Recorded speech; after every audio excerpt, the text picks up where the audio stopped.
Hello friends अस्सलाम वालेकुम। आज এই ভিডিওটো মই লৈ আহিছো আমি হোমমেড লিপ বাম কেনেকৈ ঘৰত বনাই ল'ব পাৰিম নিজৰ পছন্দ অনুযায়ী হেতুকে দেখাবলৈ লৈছো। কেতিয়াবা আমাৰ উঠটো খুব ড্ৰাই হলে আমি লিপষ্টিক লগাব নোৱাৰো, ড্ৰাই লাগে বেছি, কেতিয়াবা উঠ ফাটিলেও আমি লিপষ্টিক লগাব নোৱাৰো, তেতিয়া আমি লিপ বাম ইউজ কৰো। কিন্তু বজাৰৰ পৰা কিনি আনিলে নিজৰ ইচ্ছামতে হয়তো কালাৰটো নাপাব পাৰো, কিন্তু নিজৰ ইচ্ছাত আপোনালোকে কেনেকৈ লিপ বামটা বনাই ল'ব পাৰে তাকে দেখাবলৈ লৈছো। তেনেহলে আৰম্ভ কৰো ভিডিওটো।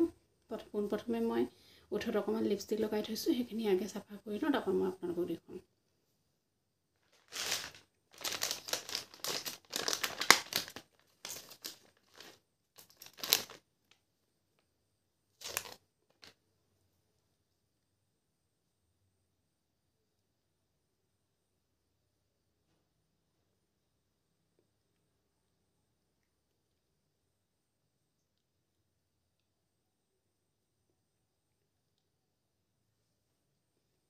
সম্পূৰ্ণ গুছাই লৈছো। ইয়াৰ কাৰণে মই জাষ্ট অকল হাতত আপোনালোকক বনাইহে দেখাইছো। আপোনালোকে যদি বেছিকৈ বনায় তেতিয়াহ'লে পাত্ৰ এটাত ল'ব পাৰে। তাৰ কাৰণে লৈছো, মোৰ হাততে লৈছো অকণমান নাৰিকল তেল, 4-5 টোপালমান। তাতে লৈছো এইটো ভেসলিন, ইয়াৰ অলপ দিম।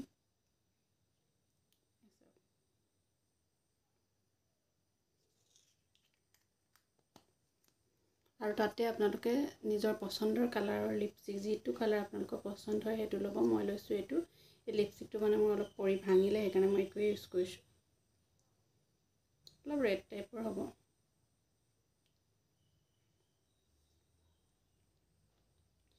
এই তিনিওটা বস্তু এনেদৰে মই হাতত ভালদৰে বহু সময় মিলাই থাকিম।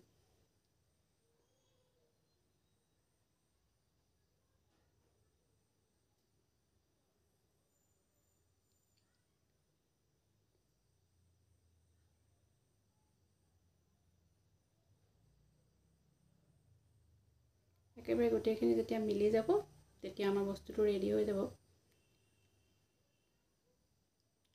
আৰু কালাৰটো ডাৰ্ক পাতল সেইটো আপোনালোকৰ চইচৰ ওপৰত নিৰ্ভৰ কৰে। এই চাওক,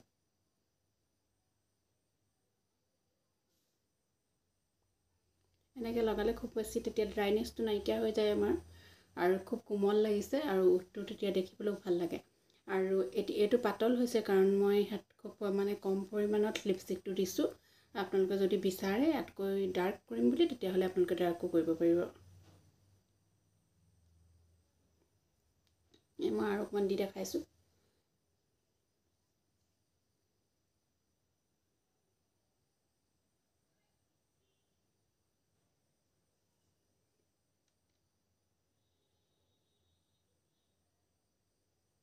এনেদৰে বহুতবাৰ মিলোৱাৰ পাছত যেতিয়া একেবাৰে চব গোটা হেৰিটো নাইকিয়া হয়, গুৰি লিখীয়া হৈ যায়, তেতিয়াহে হ'ব বস্তুটো। আৰু এনেদৰে আপোনালোকে পাত্ৰ এটাতো বা সৰু টেমা এটাতো বনাই ৰাখিব পাৰিব।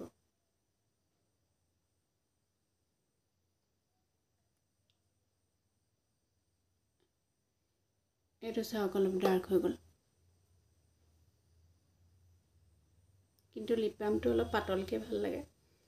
এনেকৈ আপোনালোকে বনাই চাব পাৰিব। আপোনালোকৰ যেনেকুৱা কালাৰ পছন্দ, যেনেকুৱা লিপষ্টিক আছে আপোনালোকৰ কালাৰৰ, তেনেকুৱা কালাৰৰ লগত একেই কালাৰেৰে পাতলকৈ লিপ বাম বনাই ল'ব পাৰিব।